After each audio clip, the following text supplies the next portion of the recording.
Hello and welcome to the Ending Body Burnout Show. We are your hosts, Chris and Philly, co-founders of a multi-award-winning functional medicine practice, serving busy people with energy, mood, and gut issues. While busyness, addictive doing, people-pleasing, and perfectionism might be the norm, it's not normal, and it's a major contributor to health issues. Our goal with this show is to give you a holistic root cause approach to healing your body so that you don't have to continue doctor or diet hopping or popping a gazillion supplements hoping something might stick. So get ready to heal your body, get your spark back, deeply connect with yourself, and step into the life of your dreams. Let's dive in.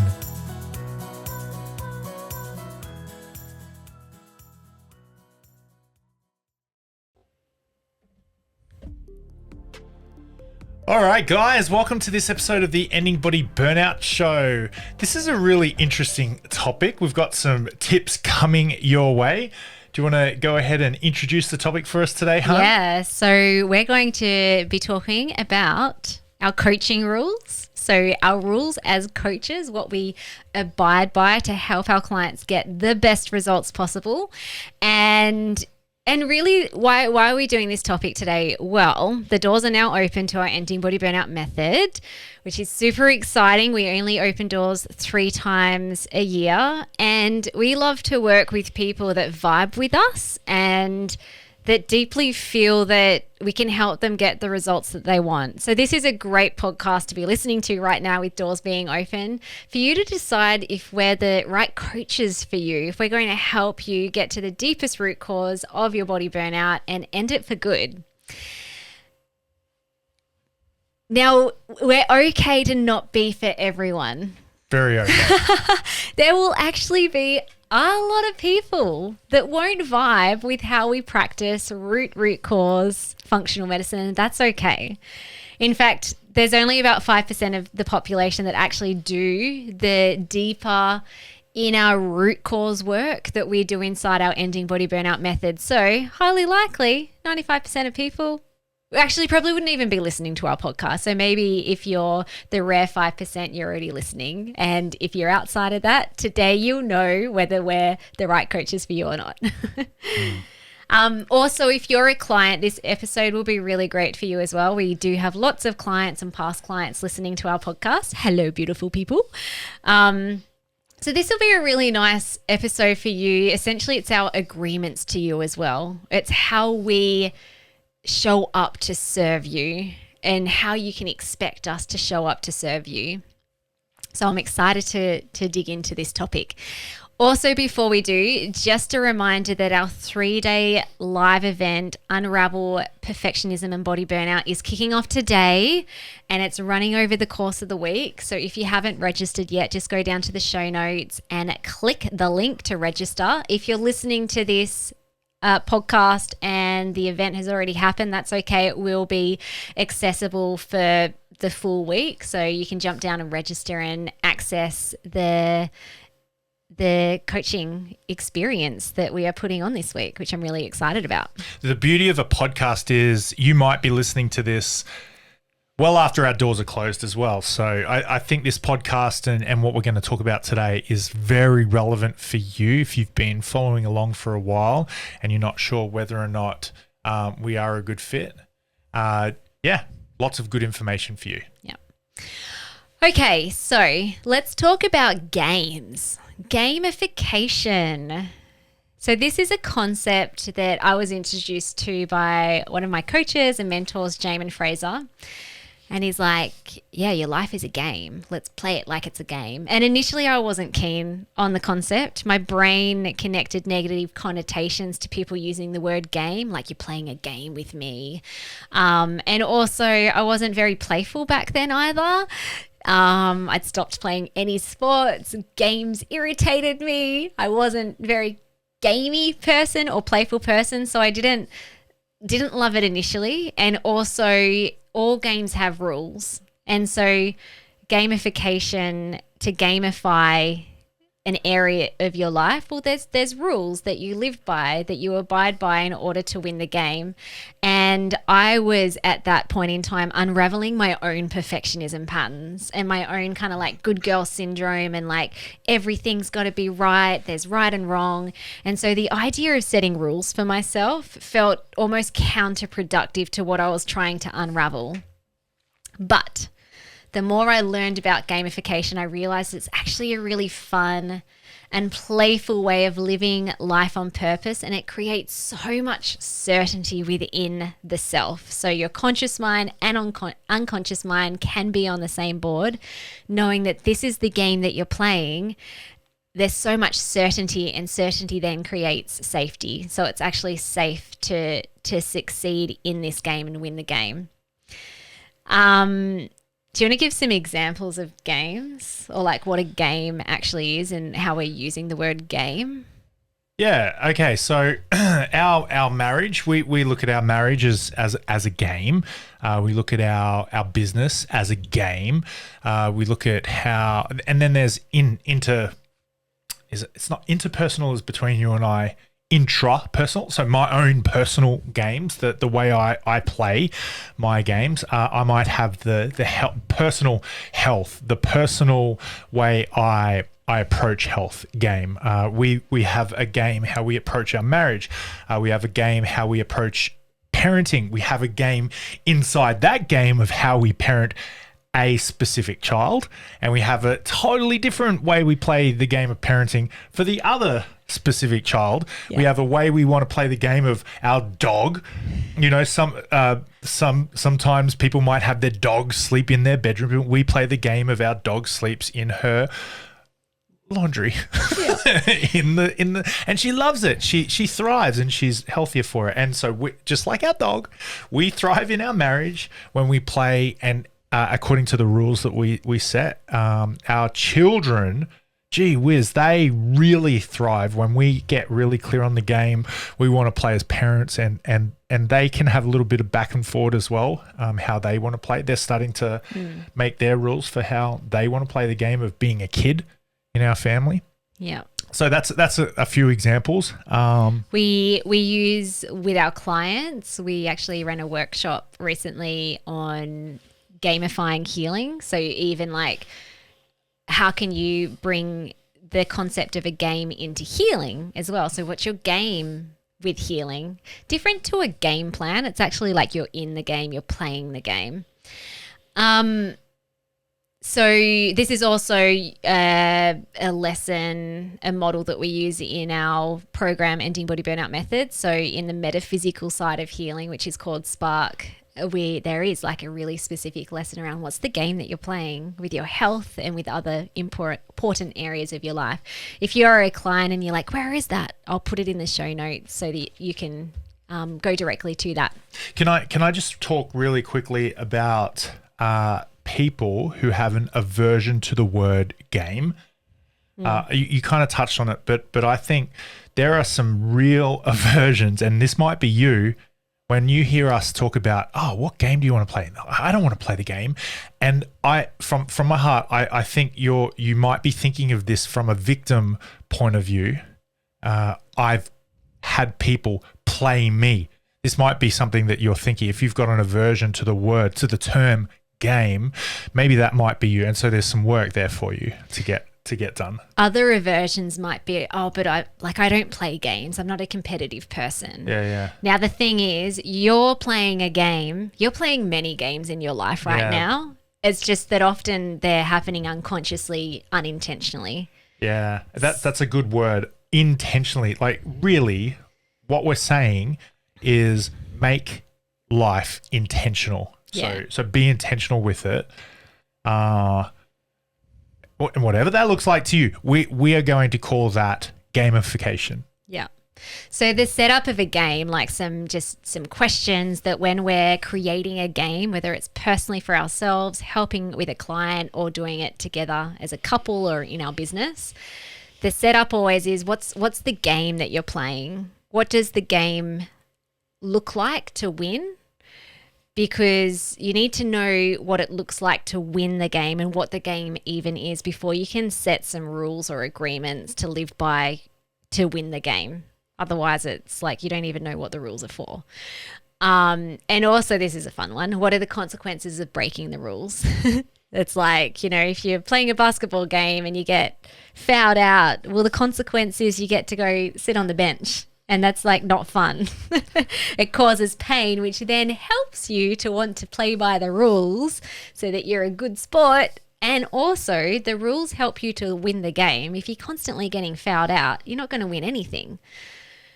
Okay, so that's the setup. Now, well, I technically speaking, my team did really well and I fouled out every game. That's because you weren't on the court. Yeah, probably. Okay, so the setup of the game. So we have a coaching game. So Chris mentioned lots of games that, we play, we help clients play. There might be other games that you're playing as well. One of our games is the coaching game. So the game that we're playing is the embodied coach. Now, to win the game, winning the game actually looks like our clients get fantastic results. And our business is thriving because of it. So that's what winning the game looks like. The game that we're playing, like ultimately, and this is really like the first rule or the agreement, is the embodied coach. And so what does this mean? Well, it actually means that we live what we coach. There's nothing that we ask of or teach of clients that I haven't done myself, both in the physical realm. I'm talking about me personally, by the way, with the physical realm. Lab testing, supplements, lifestyle, and in the metaphysical realm. So beliefs, trauma work, reprogramming, regulating, anything that and Chris and I both have our own strengths or aspects of how we work with clients in the scope of ending body burnout. But there's nothing that we coach by that we haven't already done ourselves. So that's the embodied coach.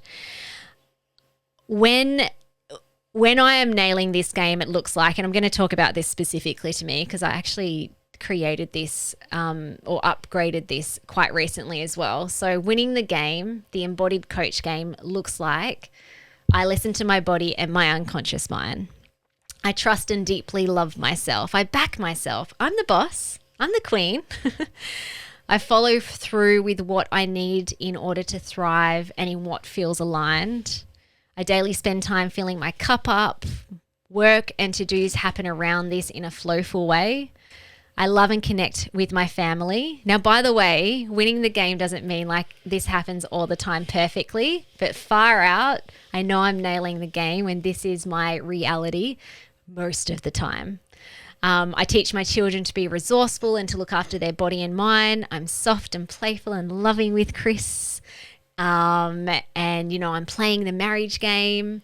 I lean into personal growth and expansion, understanding that new levels of growth will bring up uncertainty and I will work to create safety as I up level. Another way that I'm winning the game and playing the embodied coach game is my body and mind are healthy. It's the natural consequence of just trusting and loving myself. I'm adventurous, spontaneous. I'm defined by what I do. I'm not defined by what I do or achieve, especially when it comes to work.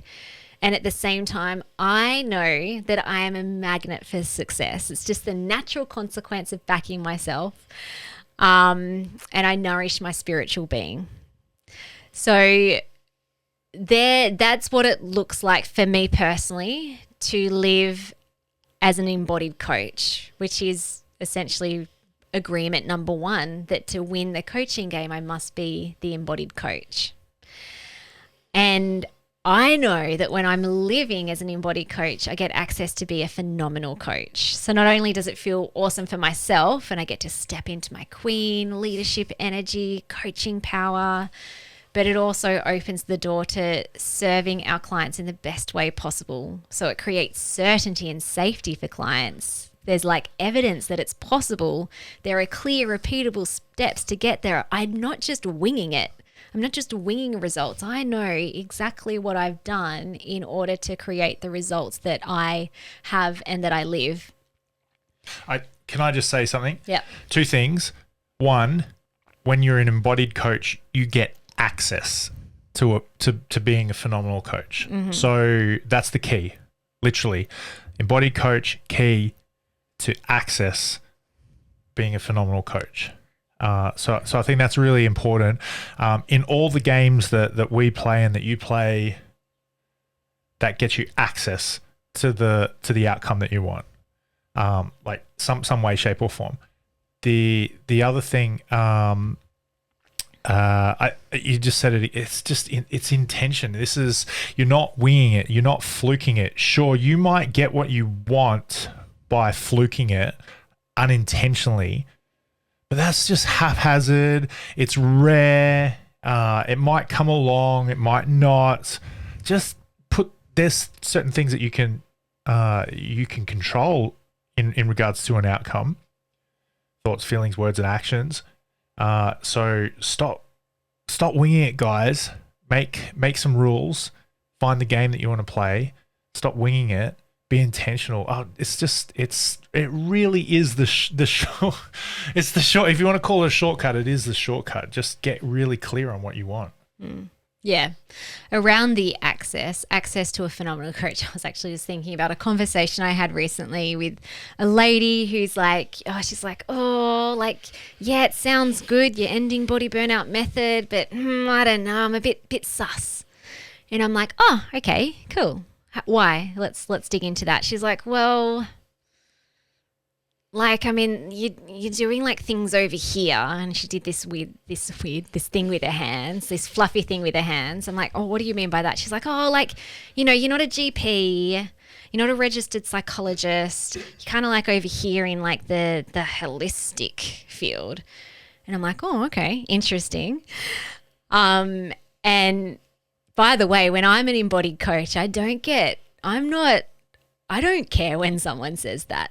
Because I know that I can get great results for me, and so therefore I can get great results for clients, regardless of what certificates I have on the wall, which, by the way, I have a PhD certificate, so that's pretty good. But it's more that there are very little coaches, therapists, psychologists, practitioners, doctors that are fully living as the embodiment of what they preach. And that's the difference between being able to hold someone's hand and navigating them through the challenges. Like, if you haven't experienced that yourself and you don't know how to troubleshoot yourself for yourself, how the heck can you do it for a client? You might have read some things in a textbook or, done an exam around it. But if you haven't embodied it, then it's very hard to lead a client to the results that you've created for yourself. And by the way, a lot of practitioners, coaches, doctors are sick and burnt out. Okay. So rules. So the other rules and agreements that follow are really holding up rule number 1 around being an embodied coach. So the second rule is we do not band-aid or manage. Now, what I've experienced is that a lot of people gravitate to functional medicine and natural therapies because they're done with the medical system. And they use the language too. It's like, oh, the doctors are just giving me a Band-Aid approach. They're just trying to manage my symptoms. And so people gravitate to functional medicine or different natural therapies. However, the sad truth is there are many practitioners and coaches in the natural holistic world that are still giving Band-Aid approaches wrapped up as a natural approach. And therefore, like, the brain goes natural, it must be root cause.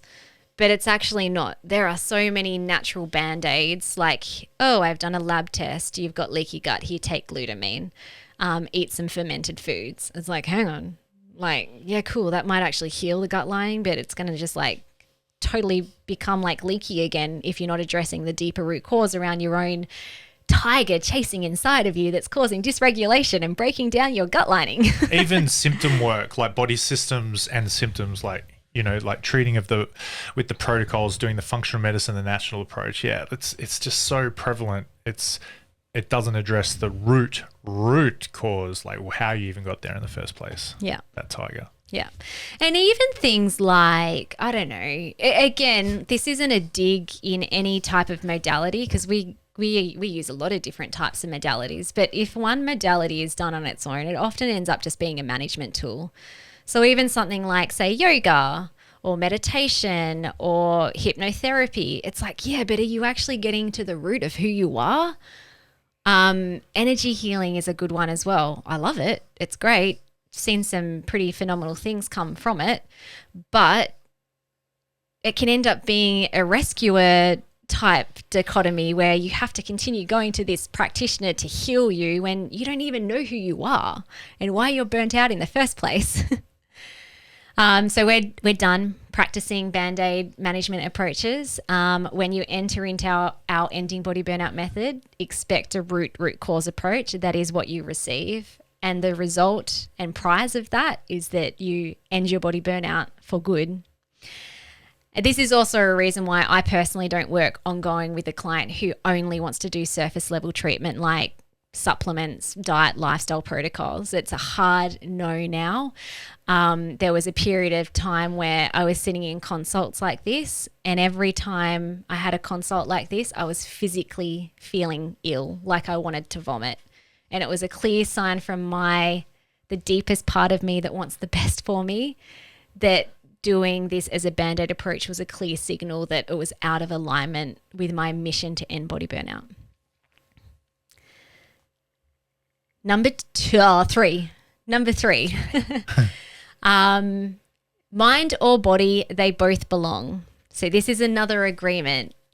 We practice from the presupposition that the body and mind is connected.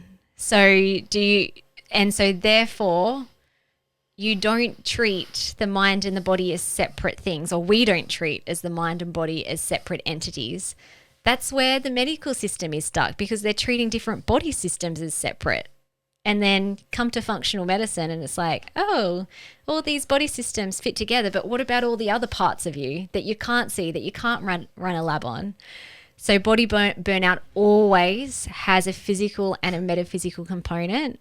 And to reach resolution, you cannot separate the two. So if you just want SOPs and labs and some lifestyle tips, we're not the coaches for you. Or surgery or a drug. Cut it out or artificially enhance it.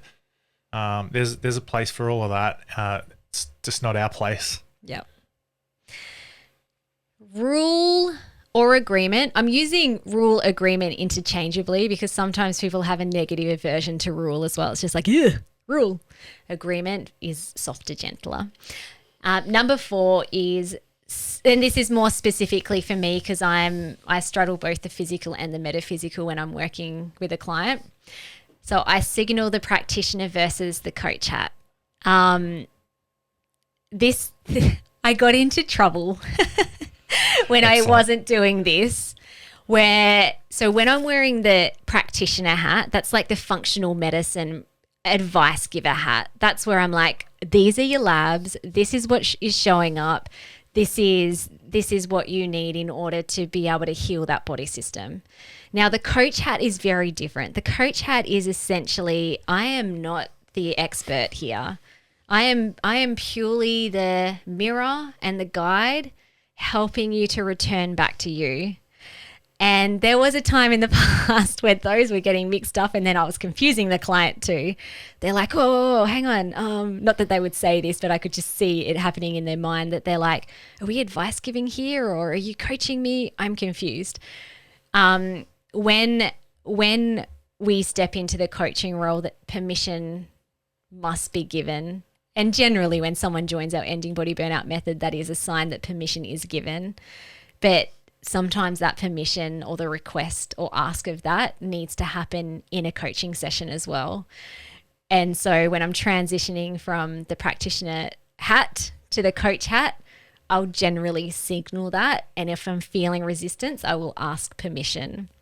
Because if the client is confused, and they're feeling like there's judgment now, so judgment can come when advice giving is coming in the wrong space, then there's basically like a shutdown and a lack of rapport. So that is a rule for me. Number 5, you say this one because you like this one. Yeah, it means a lot to me. Read out the title first. The rule is we don't care. And I'm a coach that doesn't care. And it sounds blunt, but there's so much truth and there's love underneath. I'm just going to go off script for a sec. Like it's, that is an attention grabber for sure sometimes in consults when I'll say that or a first conversation. And I've had many people say, oh, well, you're a bit rude then.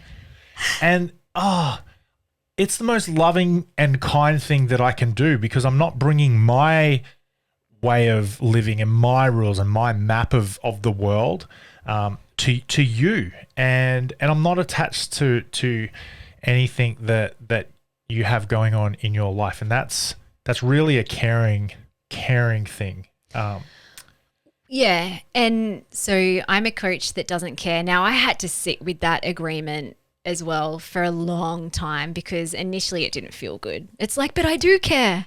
Like I care deeply. Otherwise I wouldn't be doing the thing. Like my purpose is to help people end their body burnout. But when I really deeply understood what it actually meant and essentially if I'm a coach that doesn't care, I can step out of the way. Yeah. So there's no neediness. So if I'm a coach that doesn't care, then I'm unattached to your outcome. I'm unattached to whether you say you're going to do the thing that you say you're going to do or not. I'm unattached to whether a client agrees or not with me. I'm attached to whether a client quits or not. So that helps me personally to show up without an agenda, like my own personal agenda, and without judgment. I'm purely there, like there's a clean slate to be able to serve the client. It sometimes in my language with the client, it might be, I don't care. Okay. So if a client's leaning out and they're like, oh, this is too hard. Oh, no, this isn't going to work anymore for me. And they're leaning out. Usually I will say, I don't care what you do. I don't care whether you end your body burnout or not, because I don't need you to get results for me to feel good about myself. I already feel good about myself because I've done the work. Like I have ended my body burnout and I know how to get you there. So if you're leaning out, if you're running away, I don't care. And it's the most loving thing I can say to you right now. Because no one else in your world can say the truth like this in such a blunt way. And the truth is what is going to set you free. So I love this rule now. I love it. That's so good. Rule number 6, guides, not rescuers. So we are the guides, not the rescuer. The cool thing around this one is that it places you as the hero, not us. So it's sort of like a follow-on from we don't care. We don't show up needy for you to get results so that we can feel good about ourselves. And in a similar vein, we're the guide, not the rescuer. You're the hero. It's kind of like you like the movies. Give a few movie examples. So Gandalf, or Dumbledore, not Harry Potter. We're not Frodo. You're Frodo. We are Obi-Wan and you're Luke. Are they good? They're good. So as the metaphor, if you think about Harry Potter, I was thinking Gandalf was his guy, but that's not right. Dumbledore. You're so cute. Harry's the one that gets the transformation. Dumbledore's already got his. He's the guide, not the hero. And the thing around the guide is the guide at some point gets out of the way. You don't need to be dependent on the guide for the rest of your life. And so if we came into our service to you as with rescuer energy, that means that we're needy and we need someone to help, which then kind of like keeps you in this weird codependent relationship with a coach or a practitioner who is a rescuer. They actually, one, don't know how to get themselves out of a rescuer pattern, so therefore they haven't fully healed. But also, two, they need a victim. They need someone to remain sick or not fully well so that you can continue being in their space and they can continue being their rescuer. That can also come back to a financial thing as well. Like, it's like, I won't give you the full resolution so you can stay in my membership until the day that you die.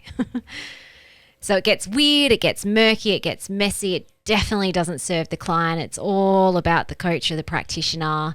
The other thing around guide, not rescuer, is that we're not your accountability buddy.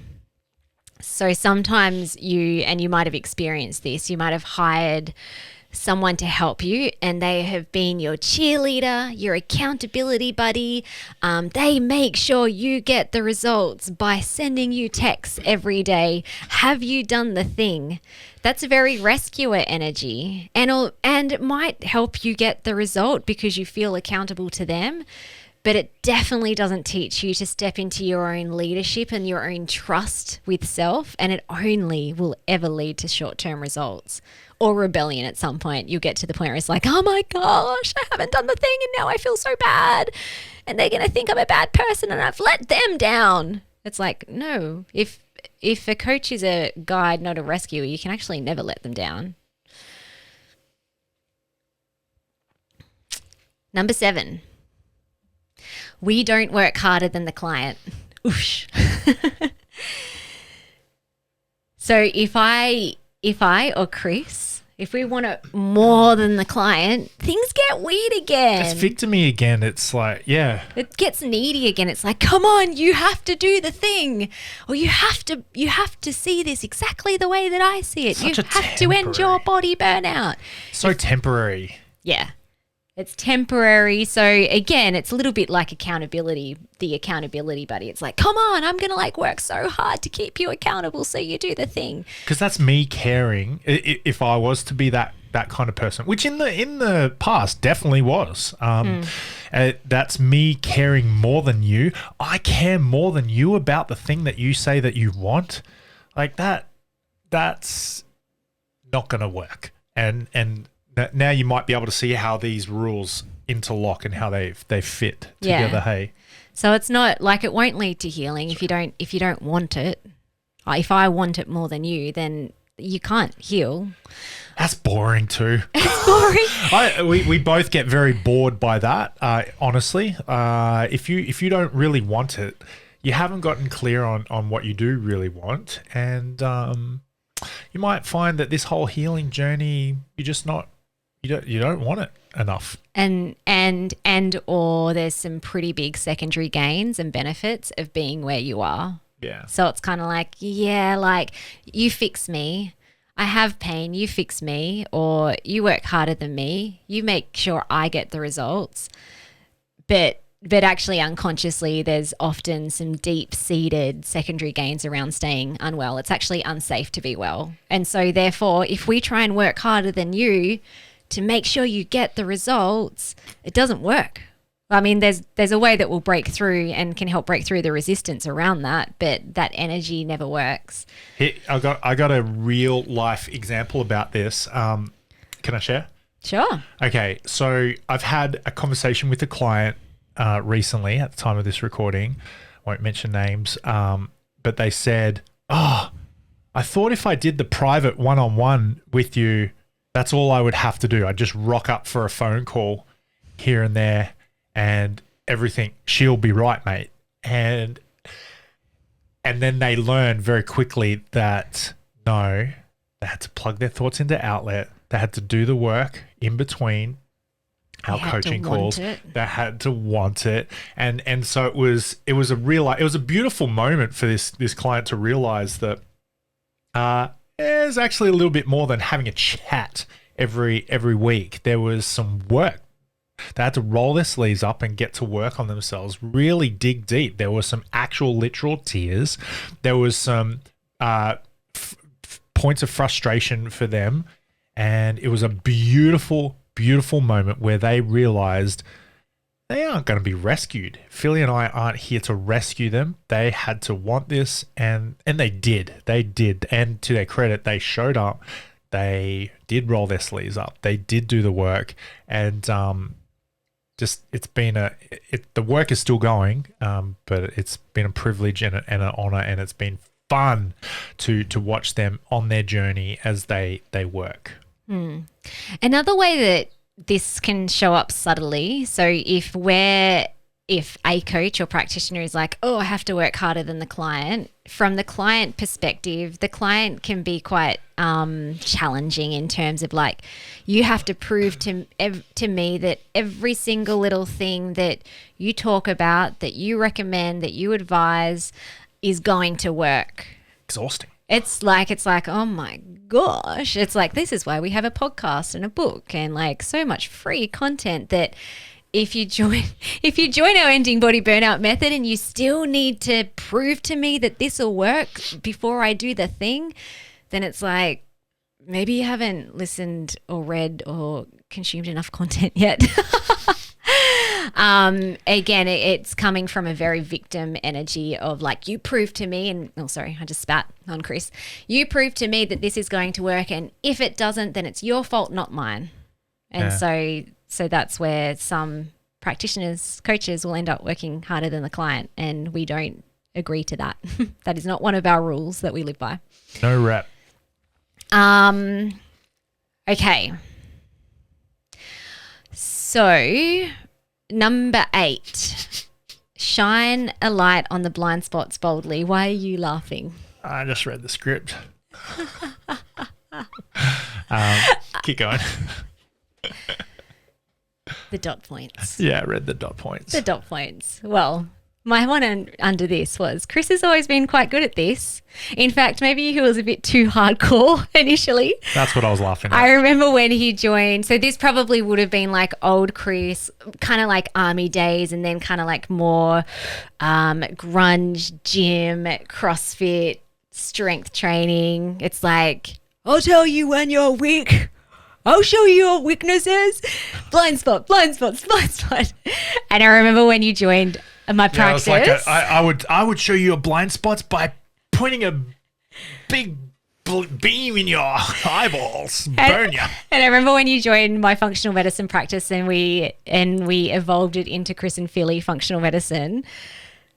There was some free discovery calls. They were great. Where you're just a bit too intense, a bit too like hammer and tongs, when it's like, hang on, the people that are coming to this practice, their capacity is low and their nervous system is fragile as a starting point. So let's shine the blind spots, but we'll do it in a loving, gentle way. And sometimes it needs to be fire and brimstone. But personally for me, this was definitely an agreement, a rule that I had to do a lot of work on. So I had to be the embodiment of this at first. I had to do my own inner work and shine a light on my own blind spots and be very honest and vulnerable with them.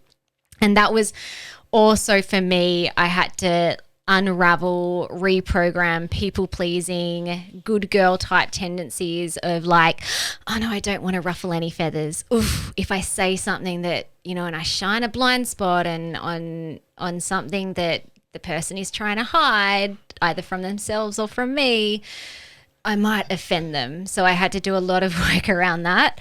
And it feels so good to now have the agreement as a coach that I'm able to shine a light on your blind spots, call out your bull crap boldly from a place of compassion.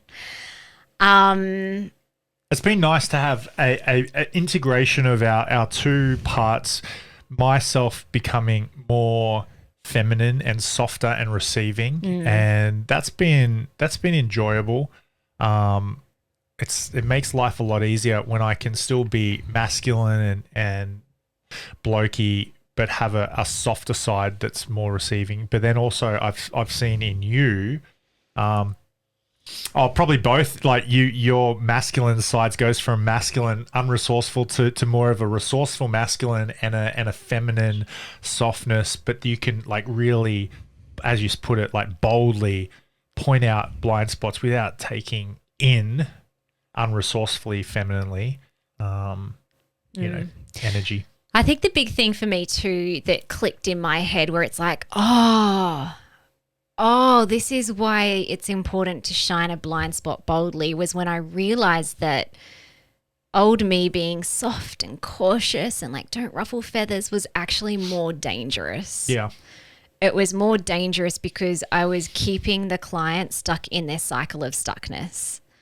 And so then when I had that like light bulb moment and realized the most loving and safest thing I could do for this client in front of me right now is to shine a light on their blind spots boldly, it was like, poof, that was kind of like the integration of the feminine resourceful too, as well as the masculine of doing, inserting, shining the light, but also from that place of love and safety. I love it. One of the best questions that I find myself asking time and time again as a coach is, are you okay if I tell you something that I've noticed? Or, change the words a little bit, essentially just pointing out a blind spot, but boldly. Sometimes the answer is no, but and that's interesting because then they just don't care. So like, why do I even care anyway?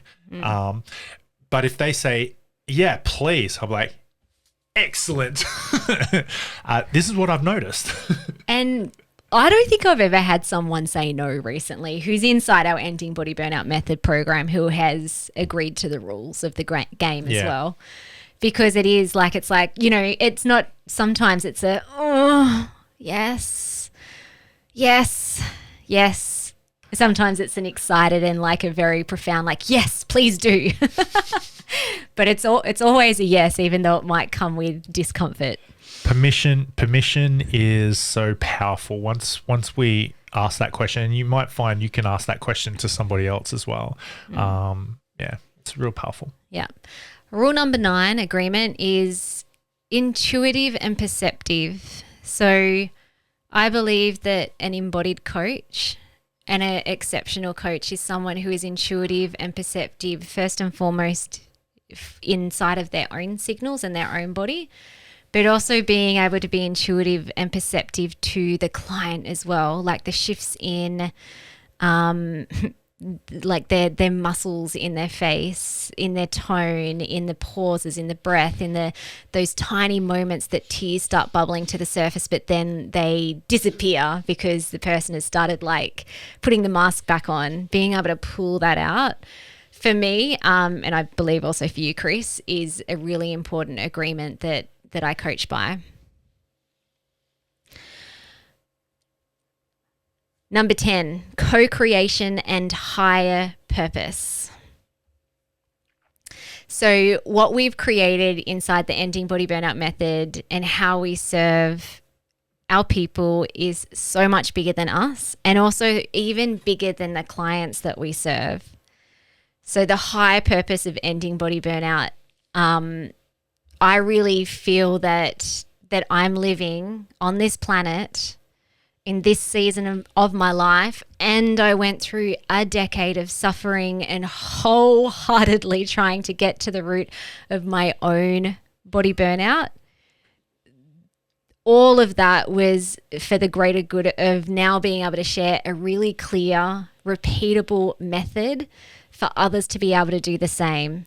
And oh my gosh, when our clients show up and wholeheartedly follow the steps, they get great results every time. And so, yeah, I really believe, like from a spiritual point of view, that this is why I'm here on this planet at this time. And so I'm receptive and I'm open to channeling in whatever we need to do in order to help heal the planet. Yeah. Full stop. Yep, full stop. No more needed to be said there. Well, okay, one little thing. Okay, so if you notice and you go back and listen to this again, and you write these rules down, some of them seem to be oil and water. They seem to be this or that. But that last rule that we talked about, so co-creation, but we're not your rescuer. We're going to... You're the hero. We don't work harder than you. We don't care. We're disconnected from outcome, but we're co-creating with you. And it's not one or the other. It's one and the other. It's it's not a dichotomy. It's a integration. It's bringing that all together. And you might be able to do that for yourself as well with certain rules in your life. And that's when we can bring all these things together, it creates something really beautiful and profound. Beautiful. And last rule, number 11, we create certainty. I think certainty is so important. You can't heal when your body's in danger. Danger occurs when there's uncertainty. Confusion occurs when there's uncertainty. Getting stuck in the cycle of practitioner diet, supplement, course hopping occurs when there's uncertainty. So we work to create certainty that it not only is possible to end body burnout and not just band-aid and manage symptoms and patterns by it is possible because we embody it. And then with that co-creation, other clients are embodying it and then they're passing it down to their children and to their community. And that's what I mean by the whole planet can get healed. So there's certainty that it is possible. There's certainty that there are repeatable, intelligent, effective steps to heal both physically and metaphysically, which is really important. Our clients that follow the steps wholeheartedly and get results, they haven't winged it. They're not special. They are special, but they're not special that they got the results and someone else doesn't get the results. It's a testament that there's certainty that you can solve this when you follow the steps. And safety. So when there's certainty, this creates safety, and then safety creates healing. And then one more layer on that as well is stories, meanings that you can make about yourself. So when you're certain in and of yourself and you feel safe in and of yourself, you can tell yourself more empowering stories that are resourceful and that allow this whole process just to keep going around and around in a spiral upwards, a virtuous cycle and a virtuous spiral, onwards and upwards. It's beautiful. Safe, certainty, stories, nervous system regulation. It's wonderful. Okay, so that's what you can expect as coaches. And you might not like that. And that's okay. Now you know. Now you know. Woo, that's probably good before you stepped into the method and then you're crap, what is this? This feels challenging and scary.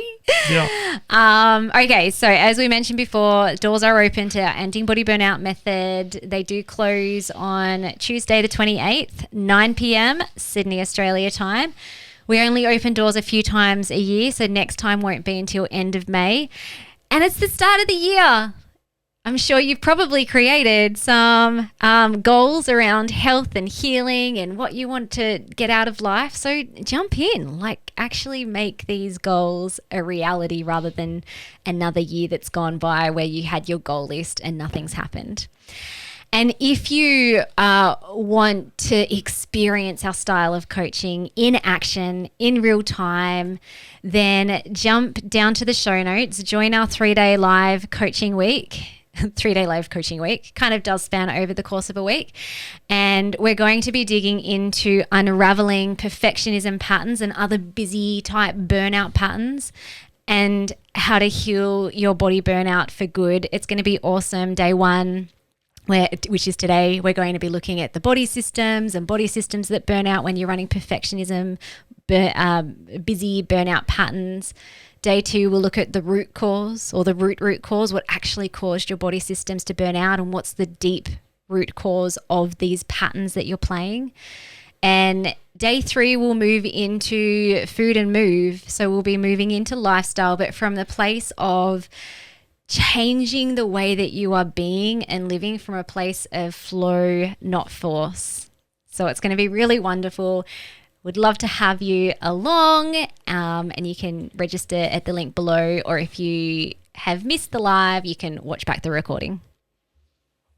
Love it. Thanks so much, Jai. Jais and guys. If your Guys name's and Jai, girls. thanks for coming on. All right, we'll catch See you you, later. Jai. See you, Jai. Goodness me.